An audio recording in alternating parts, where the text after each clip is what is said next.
Peristiwa terjadinya Isra Mi'raj. Isra Mi'raj adalah perjalanan spiritual Nabi Muhammad SAW yang terjadi pada waktu satu malam.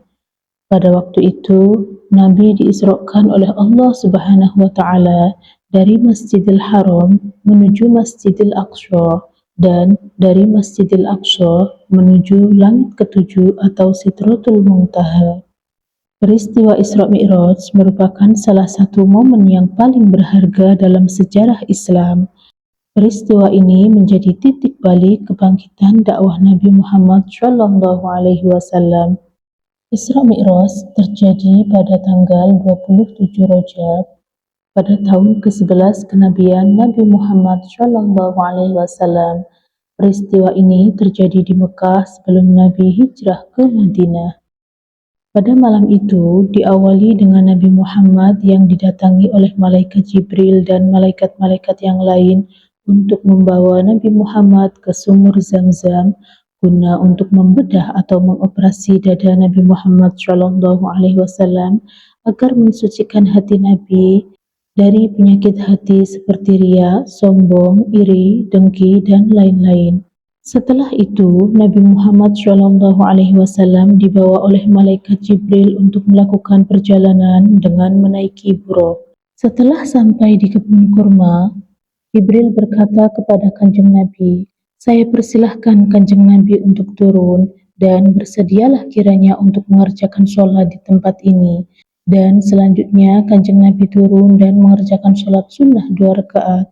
Kemudian berangkat lagi. Jibril bertanya kepada Kanjeng Nabi, "Mengertikah ya Baginda Rasul, di tempat manakah Baginda Rasul mengerjakan sholat tadi?" Kanjeng Nabi menjawab, "Saya tidak tahu." Jibril berkata, "Baginda tadi sholat di Thayyibah Madinah. Di tempat itulah kelak Baginda Rasul akan berhijrah." Tidak lama kemudian, buraq berangkat lagi dengan kecepatan yang sangat kencang. Begitu sekali melangkah, kakinya sejauh mata memandang, laksana kilatan halilintar, sudah sampai di tempat tujuan. Jibril berkata kepada Kanjeng Nabi, "Saya persilahkan Kanjeng Nabi untuk turun dan bersedialah kiranya untuk mengerjakan sholat di tempat ini." Selanjutnya, Kanjeng Nabi pun turun dan mengerjakan sholat sunnah 2 rakaat. Kemudian berangkat lagi. Jibril bertanya kepada Kanjeng Nabi, "Mengertikah ya Baginda Rasul, di tempat manakah Baginda mengerjakan sholat tadi?" Kanjeng Nabi menjawab, "Saya tidak tahu." Jibril berkata, "Baginda tadi mengerjakan sholat di Madinah, di dekat Sajarah Musa, pohon tempat Nabi Musa berteduh ketika keluar dari Mesir sebab dikejar-kejar oleh Raja Fir'aun." Lantas Kanjeng Nabi berangkat kembali. Buraq berlari dengan sangat kencangnya dan berhenti kembali. Jibril berkata, "Saya persilahkan Kanjeng Nabi untuk turun dan bersedialah untuk mengerjakan sholat di tempat ini." Selanjutnya Kanjeng Nabi pun turun dan mengerjakan sholat sunnah 2 rakaat. Kemudian berangkat lagi. Jibril bertanya kepada Kanjeng Nabi, "Mengertikah ya Baginda Rasul, di tempat manakah Baginda mengerjakan sholat tadi?" Kanjeng Nabi menjawab, "Saya tidak tahu."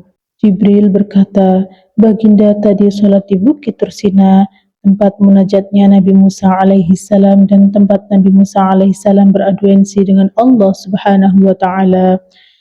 Lalu Kanjeng Nabi melanjutkan perjalanannya kembali hingga tiba di tanah yang terlihat bangunan gedung-gedung negeri Syam berdiri kokoh.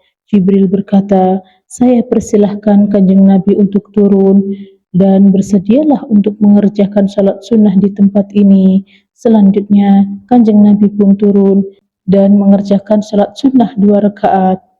Kemudian berangkat lagi. Buraq berlari kencang, larinya laksana petir yang menyambar. Jibril bertanya kepada Kanjeng Nabi, "Mengertikah ya Baginda Rasul, di tempat manakah Baginda mengerjakan sholat tadi?" Kanjeng Nabi menjawab, "Saya tidak tahu." Jibril berkata, "Baginda Rasul tadi sholat di Bethlehem, tanah tempat Nabi Isa dilahirkan." Dan di tengah-tengah perjalanan, saat Kanjeng Nabi masih berada di atas punggung buraq, tiba-tiba Kanjeng Nabi melihat jin ifrit yang jahat yang bergegas mengikuti Kanjeng Nabi dengan membawa sebuah obor. Setiap kali Kanjeng Nabi menoleh ke belakang, jin ifrit terlihat masih ada. Selanjutnya Jibril berkata, "Apakah Baginda Rasul menginginkan saya untuk mengajari Baginda kalimat-kalimat? Apabila kalimat itu Baginda baca, tentu akan padam obor tersebut dan ifrit pun akan tersungkur." Nabi menjawab, "Silahkan." Dan Jibril pun akhirnya berkata, "Baginda Rasul, saya persilahkan untuk membaca. Saya berlindung kepada Allah yang Maha Mulia dan kalimat-kalimat Allah yang sempurna yang tidak dapat dilanggar oleh orang-orang saleh dan jahat, serta dari bala kejahatan yang turun dari langit dan kejahatan yang naik ke langit, dan dari kejahatan makhluk melata di bumi, dan dari kejahatan hewan-hewan yang keluar dari dalam bumi seperti ular, kalajengking, dan sebagainya, serta dari bahaya fitnah godaan di waktu malam dan siang tiba, dari bencana yang datangnya tiba-tiba ketika waktu siang dan malam, kecuali apabila datang sesuatu yang membawa rahmat kesehatan, wahai Zat yang Maha Mengasih." Dan akhirnya Ifrit pun tersungkur.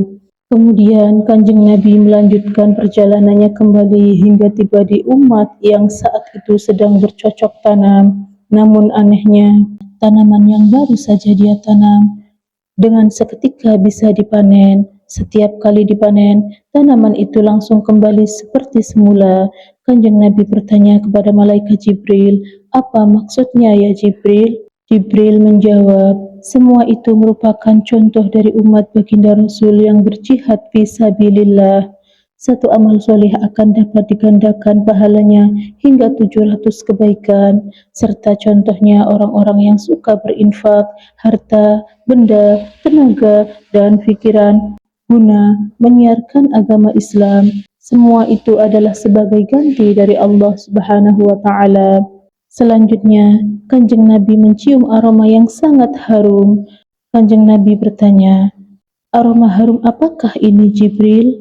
Jibril menjawab, "Ini adalah aroma harum Ibu Masyitoh, seorang wanita yang bekerja sebagai juru sisir Raja Fir'aun dan putri-putrinya.